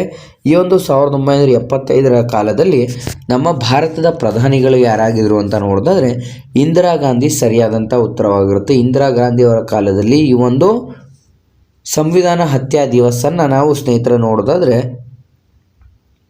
ಜೂನ್ 25ರಂದು ಆಚರಿಸಲಾಗಿರುತ್ತದೆ. ನೆಕ್ಸ್ಟ್ 87ನೇ ಪ್ರಶ್ನೆ, ಯಾವ ನಗರದಲ್ಲಿ ಏಷ್ಯನ್ ರಿಲೇಸ್ ಅಥ್ಲೆಟಿಕ್ಸ್ ಚಾಂಪಿಯನ್ಶಿಪ್ 2027 ನಡೆಯಲಿದೆ? ಸ್ನೇಹಿತರೆ, ಇದು ಕೂಡ ತುಂಬ ಇಂಪಾರ್ಟೆಂಟ್ ಆಗಿರುತ್ತದೆ. ಸ್ನೇಹಿತರೆ, ಈ ಕೆಳಗಿನ ಯಾವ ಒಂದು ನಗರದಲ್ಲಿ ಏಷ್ಯನ್ ರಿಲೇಸ್ ಅಥ್ಲೆಟಿಕ್ ಚಾಂಪಿಯನ್ಶಿಪ್ ನಡೆಯಲಿದೆ ಅಂತ ಇಲ್ಲಿ ಪ್ರಶ್ನೆ ಕೇಳಲಾಗಿರುತ್ತೆ. ಸರಿಯಾದಂಥ ಉತ್ತರ ಆಪ್ಷನ್ ಸಿ ಚಂಡೀಗಢ ಆಗಿರುತ್ತೆ. ಆಪ್ಷನ್ ಸಿ ಚಂಡೀಗಢನಲ್ಲಿ ಈ ಒಂದು 2027ರ ಏಷ್ಯನ್ ರಿಲೇಸ್ ಅಥ್ಲೆಟಿಕ್ ಚಾಂಪಿಯನ್ಶಿಪ್ ನಡೆಯಲಿದೆ. ನೆಕ್ಸ್ಟ್ 88ನೇ ಪ್ರಶ್ನೆ, ವಿಶ್ವ ಹಸಿವು ದಿನ 2026 ಯಾವಾಗ ಆಚರಿಸಲಾಯಿತು ಅಂತ ಪ್ರಶ್ನೆ ಕೇಳಲಾಗಿದೆ. ವಿಶ್ವ ಹಸಿವು ದಿನವನ್ನು ಸ್ನೇಹಿತರೆ ನಾವಿಲ್ಲಿ ಗಮನಿಸ್ತಾ ಇರ್ಬೋದು, ಆಪ್ಷನ್ ಎ ಮೇ 28ರಂದು ಆಚರಿಸಲಾಗುತ್ತೆ. ಆಪ್ಷನ್ ಎ ಮೇ 28ರಂದು ಆಚರಿಸಲಾಗಿರುತ್ತದೆ. ನೆಕ್ಸ್ಟ್ 89ನೇ ಪ್ರಶ್ನೆ, ಜೂನ್ 2026ರಲ್ಲಿ UEFA ಚಾಂಪಿಯನ್ಶಿಪ್ ಲೀಗ್ 2026 ಪ್ರಶಸ್ತಿಯನ್ನು ಗೆದ್ದಂಥ ಫುಟ್ಬಾಲ್ ಕ್ಲಬ್ ಯಾವುದು ಅಂತ ಇಲ್ಲಿ ಪ್ರಶ್ನೆ ಕೇಳಲಾಗಿರುತ್ತೆ. ಸ್ನೇಹಿತರೆ, UEFA ಒಂದು ಚಾಂಪಿಯನ್ಶಿಪ್ ಲೀಗ್ನ ಒಂದು ಫುಟ್ಬಾಲ್ ಪ್ರಶಸ್ತಿಯನ್ನು ಗೆದ್ದಂಥ ಕ್ಲಬ್ ಯಾವುದು ಅಂತ ಇಲ್ಲಿ ಪ್ರಶ್ನೆ ಕೇಳಲಾಗಿರುತ್ತೆ. ಸರಿಯಾದಂಥ ಉತ್ತರ ಆಪ್ಷನ್ ಬಿ ಪ್ಯಾರಿಸ್ ಸೇಂಟ್ ಜರ್ಮೈನ್. ಸ್ನೇಹಿತರೆ, ಆಪ್ಷನ್ ಬಿ ಪ್ಯಾರಿಸ್ ಸೇಂಟ್ ಜರ್ಮೈನ್ ಈ ಒಂದು ಕ್ಲಬ್ಬು ಈ ಒಂದು ಫುಟ್ಬಾಲ್ ಪಂದ್ಯವನ್ನು ಗೆದ್ದಿರುತ್ತದೆ.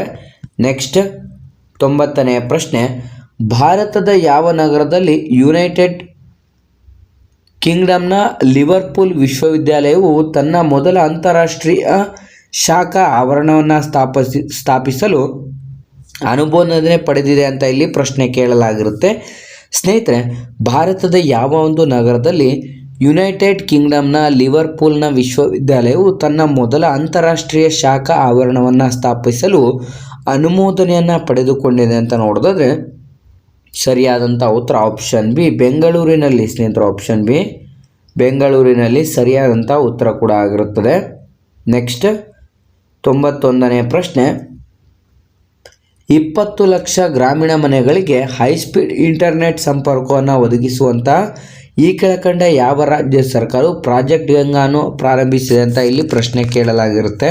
ಸ್ನೇಹಿತರೆ, ನೀವು ಕಾಮನ್ ಆಗಿ ಪ್ರಾಜೆಕ್ಟ್ ಗಂಗಾ ಅಂದ ತಕ್ಷಣ ನೀವೇನು ಮಾಡ್ತೀರಾ, ಇದು ನೀರಿಗೆ ಸಂಬಂಧಪಟ್ಟಿದ್ದು ಅಂದ್ಕೊಂಡು ತಪ್ಪಾದಂಥ ಉತ್ತರವನ್ನು ಹಾಕ್ತೀರಾ. ಹಾಗಾಗಿ ಸ್ನೇಹಿತರೆ, ಇದು ಪ್ರಾಜೆಕ್ಟ್ ಗಂಗಾ ಅನ್ನುವಂಥದ್ದು 20 ಲಕ್ಷ ಗ್ರಾಮೀಣ ಮನೆಗಳಿಗೆ ಹೈಸ್ಪೀಡ್ ಇಂಟರ್ನೆಟ್ ಸಂಪರ್ಕವನ್ನು ಒದಗಿಸುವಂಥ ಒಂದು ಪ್ರಾಜೆಕ್ಟ್ ಕೂಡ ಆಗಿರುತ್ತೆ. ಸರಿಯಾದಂಥ ಉತ್ತರ ಆಪ್ಷನ್ ಎ ಉತ್ತರ ಪ್ರದೇಶ. ಸ್ನೇಹಿತರು, ಆಪ್ಷನ್ ಎ ಉತ್ತರ ಪ್ರದೇಶ ಸರಿಯಾದಂಥ ಉತ್ತರ ಕೂಡ ಆಗಿರುತ್ತೆ. ನೆಕ್ಸ್ಟ್ 92ನೇ ಪ್ರಶ್ನೆ, FIH ಮಹಿಳಾ ಹಾಕಿ ನೇಷನ್ಸ್ ಕಪ್ನ ಪ್ರಶಸ್ತಿಯನ್ನು ಯಾವ ತಂಡ ಗೆದ್ದಿದೆ ಅಂತ ಇಲ್ಲಿ ಪ್ರಶ್ನೆ ಕೂಡ ಆಗಿರುತ್ತೆ. FIH ಮಹಿಳಾ ಹಾಕಿ ನೇಷನ್ಸ್ ಕಪ್ಪನ್ನು ಗೆದ್ದಿರುವಂಥ ತಂಡ ಯಾವುದು ಅಂತ ಇಲ್ಲಿ ನೋಡಿದ್ರೆ ಸರಿಯಾದಂಥ ಉತ್ತರ ಆಪ್ಷನ್ ಸಿ ನಮ್ಮ ಭಾರತ ದೇಶ ಆಗಿರುತ್ತೆ. ಆಪ್ಷನ್ ಸಿ ಭಾರತ ದೇಶ ಸರಿಯಾಗಿರುತ್ತೆ. ರನ್ನರ್ ಅಪ್ ಯಾರು ಅಂತ ನೋಡಿದ್ರೆ ನ್ಯೂಜಿಲೆಂಡ್ ತಂಡ ಆಗಿರುತ್ತೆ. ನ್ಯೂಜಿಲೆಂಡ್ ತಂಡ ಇದರ ಒಂದು ರನ್ನರ್ ಅಪ್ ಕೂಡ ಆಗಿರುತ್ತದೆ. ನೆಕ್ಸ್ಟ್ 93ನೇ ಪ್ರಶ್ನೆ, ಜೂನ್ 2026ರಲ್ಲಿ ವಿಶ್ವದ ಅತಿ ಎತ್ತರದ 26 ಮೀಟರ್ ಲಿಯೋನೆಲ್ ಮೆಸ್ಸಿ ಪ್ರತಿಮೆಯನ್ನು ಯಾವ ದೇಶದಲ್ಲಿ ಅನಾವರಣಗೊಳಿಸಲಾಗಿದೆ ಅಂತ ಪ್ರಶ್ನೆ ಕೇಳಲಾಗಿರುತ್ತೆ. ಸ್ನೇಹಿತರೆ, ಈ ಒಂದು 26 ಮೀಟರ್ ಎತ್ತರದ ಲಿಯೋನೆಲ್ ಮೆಸ್ಸಿಯ ಒಂದು ಪ್ರತಿಮೆಯನ್ನು ಈ ಕೆಳಗಿನ ಯಾವ ದೇಶ ಅನಾವರಣಗೊಳಿಸಿದೆ ಅಂತ ಇಲ್ಲಿ ಪ್ರಶ್ನೆ ಕೇಳಲಾಗಿರುತ್ತೆ. ಸರಿಯಾದಂಥ ಉತ್ತರ ಆಪ್ಷನ್ ಎ ಅರ್ಜೆಂಟೈನಾ ಸರಿಯಾದಂಥ ಉತ್ತರವಾಗಿರುತ್ತೆ. ಆಪ್ಷನ್ ಎ ಅರ್ಜೆಂಟೈನಾ ಸರಿಯಾಗಿರುತ್ತೆ. ಈ ಒಂದು ಮೆಸ್ಸಿ ಅವರು ಫುಟ್ಬಾಲ್ ತಂಡದ ಆಟಗಾರರಾಗಿರ್ತಾರೆ. ಹಾಗಾಗಿ ಆಪ್ಷನ್ ಎ ಸರಿಯಾದಂಥ ಉತ್ತರ ಕೂಡ ಆಗಿರುತ್ತೆ. ನೆಕ್ಸ್ಟ್ 94ನೇ ಪ್ರಶ್ನೆ, 2026ರಂದು ಟೈಮ್ ಔಟ್ ನಿಯತಕಾಲಿಯ ಕಲೆ ಮತ್ತು ಸಂಸ್ಕೃತಿಗಾಗಿ ವಿಶ್ವದ 20 ಅತ್ಯುತ್ತಮ ನಗರಗಳಲ್ಲಿ 18ನೇ ಸ್ಥಾನವನ್ನು ಪಡೆದುಕೊಂಡಿರುವಂಥ ಭಾರತೀಯ ನಗರ ಯಾವುದು ಅಂತ ಪ್ರಶ್ನೆ ಆಗಿರುತ್ತೆ. ಸ್ನೇಹಿತರೆ, ಈ ಒಂದು ಟೈಮ್ ಔಟ್ ನಿಯತಕಾಲಿಯ ಕಲೆ ಮತ್ತು ಸಂಸ್ಕೃತಿಗಾಗಿ ವಿಶ್ವದಲ್ಲೇ ಟಾಪ್ 20ಯ ನಗರಗಳಲ್ಲಿ 18ನೇ ಸ್ಥಾನವನ್ನು ಪಡೆದುಕೊಂಡಿರುವಂಥ ನಮ್ಮ ಭಾರತೀಯ ನಗರ ಯಾವುದು ಅಂತ ಇಲ್ಲಿ ಪ್ರಶ್ನೆ ಕೇಳಲಾಗಿರುತ್ತೆ. ಸರಿಯಾದಂಥ ಉತ್ತರ option B Jaipur. Option B Jaipur ಸರಿಯಾದಂಥ ಉತ್ತರ ಕೂಡ ಆಗಿರುತ್ತೆ. ಸ್ನೇಹಿತರೆ, ಇದರಲ್ಲಿ ಫಸ್ಟ್ ಪ್ಲೇಸನ್ನು ಪಡೆದುಕೊಂಡಿರುವಂಥದ್ದು ಯಾವುದು ಅಂತಂದರೆ ಲಂಡನ್ ಆಗಿರುತ್ತೆ. ಫಸ್ಟ್ ಪ್ಲೇಸ್ ಲಂಡನ್ ಪಡೆದುಕೊಂಡಿರುತ್ತದೆ. ಅದೇ ರೀತಿ ಸೆಕೆಂಡ್ ಪ್ಲೇಸನ್ನು ನಾವು ನೋಡ್ತಾ ಹೋದರೆ ಪ್ಯಾರಿಸ್ ಆಗಿರುತ್ತೆ. ಪ್ಯಾರಿಸ್ ಸರಿಯಾದಂಥ ಉತ್ತರ ಕೂಡ ಆಗಿರುತ್ತದೆ. ನೆಕ್ಸ್ಟ್ ಸ್ನೇಹಿತರೆ, ನಾವು 95ನೇ ಪ್ರಶ್ನೆ ಕಡೆಗೆ ಬರೋದಾದರೆ, ಭಾರತದ ಮೊದಲ 3D ಮುದ್ರಿತ ಕೃತಕ ದಿಬ್ಬವನ್ನು ಎಲ್ಲಿ ನಿಯೋಜಿಸಲಾಗಿದೆ? ಸ್ನೇಹಿತರೆ, ಭಾರತದ ಮೊದಲ 3D ಮುದ್ರಿತ ಒಂದು ದಿಬ್ಬವನ್ನು ಈ ಕೆಳಕಂಡಂತೆ ಎಲ್ಲಿ ನಿಯೋಜಿಸಲಾಗಿದೆ ಅಂತ ಇಲ್ಲಿ ಪ್ರಶ್ನೆ ಕೇಳಲಾಗಿರುತ್ತೆ. ಸರಿಯಾದಂಥ ಉತ್ತರ ಆಪ್ಷನ್ ಡಿ ರಾಮನಾಥಪುರಂ ಕರಾವಳಿ ರಾಮೇಶ್ವರಂ ಹತ್ತಿರ ತಮಿಳುನಾಡಿನಲ್ಲಿ. ಹಾಗಾಗಿ ಆಪ್ಷನ್ ಡಿ ಸರಿಯಾದಂಥ ಉತ್ತರ ಕೂಡ ಆಗಿರುತ್ತದೆ. ನೆಕ್ಸ್ಟ್ 96ನೇ ಪ್ರಶ್ನೆ ಕಡೆಗೆ ಬರೋದಾದರೆ, ಜೂನ್ 2026ರಲ್ಲಿ ಅಮರನಾಥ ಯಾತ್ರೆಗೆ ಭದ್ರತೆಯನ್ನು ಬಲಪಡಿಸಲು ಯಾವ ಸಂಸ್ಥೆ ಅಥವಾ ಪಡೆ ಈ ಒಂದು ಪ್ರಾಜೆಕ್ಟ್ ಹಾಕ್ ಐ ಎನ್ನುವಂಥದ್ದನ್ನು ಪ್ರಾರಂಭಿಸಿದೆ ಅಂತ ಇಲ್ಲಿ ಪ್ರಶ್ನೆ ಆಗಿರುತ್ತೆ. ಸ್ನೇಹಿತರೆ, ಅಮರನಾಥ ಯಾತ್ರೆಗೆ ಭದ್ರತೆಯನ್ನು ಬಲಪಡಿಸುವ ಸಲುವಾಗಿ ಈ ಕೆಳಕಂಡ ಯಾವ ಒಂದು ಪಡೆ ಪ್ರಾಜೆಕ್ಟ್ ಹಾಕ್ ಐ ಅನ್ನುವಂಥದ್ದನ್ನು ಪ್ರಾರಂಭಿಸಿದೆ ಅಂತ ಇಲ್ಲಿ ಪ್ರಶ್ನೆ ಕೇಳಲಾಗಿರುತ್ತೆ. ಸರಿಯಾದಂಥ ಉತ್ತರ ಆಪ್ಷನ್ ಡಿ ಜಮ್ಮು ಮತ್ತು ಕಾಶ್ಮೀರ ಪೊಲೀಸ್. ಸ್ನೇಹಿತರು, ಆಪ್ಷನ್ ಡಿ ಜಮ್ಮು ಮತ್ತು ಕಾಶ್ಮೀರ ಪೊಲೀಸ್ ಸರಿಯಾದಂಥ ಉತ್ತರ ಕೂಡ ಆಗಿರುತ್ತದೆ. ನೆಕ್ಸ್ಟ್ 97ನೇ ಪ್ರಶ್ನೆ, ಜೂನ್ 2026ರಲ್ಲಿ ವಿಶ್ವ ಪರಂಪರೆಯ ರಾಜಧಾನಿಯಾದ ದೇಶ ಯಾವುದು? ವಿಶ್ವದಲ್ಲಿ ಅತಿ ಹೆಚ್ಚು 61 ಯುನೆಸ್ಕೋ ಸುರಕ್ಷಿತ ವಿಶ್ವ ಪಾರಂಪರಿಕ ತಾಣವನ್ನು ಹೊಂದಿರುವಂಥ ದೇಶ ಯಾವುದು ಅಂತ ಇಲ್ಲಿ ಪ್ರಶ್ನೆ ಕೇಳಲಾಗಿರುತ್ತೆ. ಸರಿಯಾದಂಥ ಉತ್ತರ ಆಪ್ಷನ್ ಎ ಇಟಲಿ ಸರಿಯಾದಂಥ ಉತ್ತರ ಕೂಡ ಆಗಿರುತ್ತೆ. ಸ್ನೇಹಿತರೆ, ಇಟಲಿ ದೇಶವು ತನ್ನಲ್ಲಿ 61 ಯುನೆಸ್ಕೋ ಪಾರಂಪರಿಕ ತಾಣವನ್ನು ಹೊಂದಿರುವಂಥ ಹೈಯೆಸ್ಟ್ ಪಡೆದುಕೊಂಡಿರುವಂಥ ದೇಶ ಕೂಡ ಆಗಿರುತ್ತದೆ. ಹಾಗಾಗಿ ಆಪ್ಷನ್ ಎ ಇಟಲಿ ಸರಿಯಾದಂಥ ಉತ್ತರ ಕೂಡ ಆಗಿರುತ್ತೆ. ನೆಕ್ಸ್ಟು 98ನೇ ಪ್ರಶ್ನೆ, ಕೈಗಾರಿಕಾ ಹೂಡಿಕೆ ಮತ್ತು ಸಮತೋಲಿತ ಒಂದು ಪ್ರಾದೇಶಿಕ ಅಭಿವೃದ್ಧಿಯನ್ನು ಉತ್ತೇಜಿಸಲು ಜೂನ್ 2026ರಲ್ಲಿ ಗೋ ಈಸ್ಟ್ ನೀತಿಯನ್ನು ಪ್ರಾರಂಭಿಸಿದಂಥ ರಾಜ್ಯ ಯಾವುದು ಅಂತ ಪ್ರಶ್ನೆ ಆಗಿರುತ್ತೆ. ಸ್ನೇಹಿತರೆ, ಈ ಒಂದು ಗೋ ಈಸ್ಟನ್ನು ಪ್ರಾರಂಭಿಸಿದಂಥ ರಾಜ್ಯ ಯಾವುದು ಅಂತ ನೋಡಿದ್ರೆ ಸರಿಯಾದಂಥ ಉತ್ತರ option D Odisha. Option B Odisha ರಾಜ್ಯ ಸರಿಯಾದಂಥ ಉತ್ತರ ಕೂಡ ಆಗಿರುತ್ತದೆ. ನೆಕ್ಸ್ಟ್ 99ನೇ ಪ್ರಶ್ನೆ, ಯಾವ ದೇಶದ ದಂತಕಥೆಯ ಆಲ್ರೌಂಡರ್ ಮತ್ತು ಟೆಸ್ಟ್ ನಾಯಕ ಬೆನ್ ಸ್ಟೋಕ್ಸ್ ಜೂನ್ 2026ರಲ್ಲಿ ಅಂತಾರಾಷ್ಟ್ರೀಯ ಕ್ರಿಕೆಟ್ನಿಂದ ನಿವೃತ್ತಿಯನ್ನು ಘೋಷಿಸಿದರು ಅಂತ ಇಲ್ಲಿ ಪ್ರಶ್ನೆ ಕೇಳಲಾಗಿರುತ್ತೆ. ಸ್ನೇಹಿತರೆ, ಈ ಒಂದು ಬೆನ್ ಸ್ಟೋಕ್ಸ್ ರವರು ಯಾವ ದೇಶಕ್ಕೆ ಸಂಬಂಧಪಟ್ಟಿರುತ್ತಾರೆ ಅಂತ ಇಲ್ಲಿ ನಾವು ನೋಡ್ತಾ ಹೋಗೋದಾದ್ರೆ ಸರಿಯಾದಂಥ ಉತ್ತರ ಆಪ್ಷನ್ ಸಿ ಇಂಗ್ಲೆಂಡ್ ದೇಶದವರಾಗಿರ್ತಾರೆ. ಆಪ್ಷನ್ ಸಿ ಇಂಗ್ಲೆಂಡ್ ದೇಶಕ್ಕೆ ಈ ಒಂದು ಬೆನ್ ಸ್ಟೋಕ್ ರವರು ಸಂಬಂಧಪಟ್ಟಿರುತ್ತಾರೆ. ನೆಕ್ಸ್ಟ್ ಈ ಒಂದು ಸೆಷನ್ನ ಕೊನೆಯ ಪ್ರಶ್ನೆ ಮತ್ತು ಯಾರೆಲ್ಲ ಅಭ್ಯರ್ಥಿಗಳು ಈ ಒಂದು 100ನೇ ಪ್ರಶ್ನೆಯನ್ನು ನೋಡ್ತಾ QS ವಿಶ್ವವಿದ್ಯಾಲಯವು ಶ್ರೇಯಾಂಕಗಳ 2027ರಲ್ಲಿ ಭಾರತವು ಯಾವ ಜಾಗತಿಕ ಶ್ರೇಣಿಯನ್ನು ಪಡೆದುಕೊಂಡಿದೆ ಅಂತ ಇಲ್ಲಿ ಪ್ರಶ್ನೆ ಆಗಿರುತ್ತೆ. ಸ್ನೇಹಿತರೆ, ಯಾರೆಲ್ಲ ಅಭ್ಯರ್ಥಿಗಳು ವಿಡಿಯೋಸ್ನ ನೋಡ್ತಾ ಇದ್ರೆ ಈ ಒಂದು ಪ್ರಶ್ನೆಗೆ ಸರಿಯಾದಂಥ ಉತ್ತರವನ್ನು ನೀವು ಕಮೆಂಟ್ ಮಾಡಬೇಕಾಗಿರುತ್ತೆ. ಆದಷ್ಟು ಯಾರೆಲ್ಲ ವಿಡಿಯೋಸ್ನ ನೋಡ್ತಾ ಇದ್ದೀರಾ ಗೂಗಲ್ನಲ್ಲಿ ಈ ಒಂದು ಪ್ರಶ್ನೆಗಳನ್ನು ನೋಡಿ ಈ ಒಂದು ಪ್ರಶ್ನೆಗೆ ಸರಿಯಾದಂಥ ಉತ್ತರ ಯಾವುದು ಅಂತ ಕಮೆಂಟ್ ಮಾಡಿ ತಿಳಿಸಿ. ಸ್ನೇಹಿತರೆ, ನಿಮಗೆ ಅತಿ ಮುಖ್ಯವಾಗಿ ಈ ಒಂದು ಪೊಲೀಸ್ ಇಲಾಖೆಗೆ ಸಂಬಂಧಪಟ್ಟಂತೆ ಪ್ರತಿಯೊಂದು ಎಕ್ಸಾಮ್ಸ್ಗಳಲ್ಲಿ ಬೇಕಾಗಿರುವಂಥ ಕರೆಂಟ್ ಅಫೇರ್ಸ್ ಕೆಎನ್ನು ನಡೆಸುವಂಥ ಪ್ರತಿಯೊಂದು ಎಕ್ಸಾಮ್ಸ್ಗಳಾದಂಥ ವಿಲೇಜ್ ಅಕೌಂಟೆಂಟ್, PDO ಮತ್ತು ಪೊಲೀಸ್ ಇಲಾಖೆ ಹಾಗೂ ಮುಂಬರಲಿರುವಂಥ ಎಕ್ಸಾಮ್ಸ್ಗಳಿಗೆ ಬೇಕಾಗಿರುವಂಥ ಪ್ರಚಲಿತ ಘಟನೆಗಳ ಕಂಪ್ಲೀಟ್ ಆದಂಥ ವಿಡಿಯೋ ಕೂಡ ಇದಾಗಿರುತ್ತೆ. ಹಾಗಾಗಿ ಆದಷ್ಟು ಯಾರೆಲ್ಲ ಅಭ್ಯರ್ಥಿಗಳು ವಿಡಿಯೋನ ನೋಡ್ತಾ ಇದ್ರೆ ಈ ಒಂದು ವಿಡಿಯೋಗೆ ಸರಿಯಾದಂಥ ಉತ್ತರವನ್ನು ಕಮೆಂಟ್ ಮಾಡಿ ಮತ್ತು ಈ ಒಂದು ವಿಡಿಯೋನ ಆದಷ್ಟು ಲೈಕ್ ಮಾಡಿ ಮತ್ತು ತುಂಬ ಹೆಲ್ಪ್ಫುಲ್ ಆಗಿದೆ ಅಂತ ತಿಳ್ಕೊತಾ ವಿಡಿಯೋನ ನಿಮ್ಮ ಎಲ್ಲ ಸ್ನೇಹಿತರೊಂದಿಗೆ ಶೇರ್ ಮಾಡೋದ್ರ ಮೂಲಕ ಇನ್ನೂ ಹೆಚ್ಚಿನ ಕಲಿಕೆಗಾಗಿ ಹಿಂದೆ ನಮ್ಮ ಚಾನಲ್ಗೆ ಸಬ್ಸ್ಕ್ರೈಬ್ ಮಾಡ್ಕೊಳ್ಳಿ ಅಂತ ತಿಳಿಸ್ತಾ ಇದ್ದೀವಿ ಸ್ನೇಹಿತರೆ.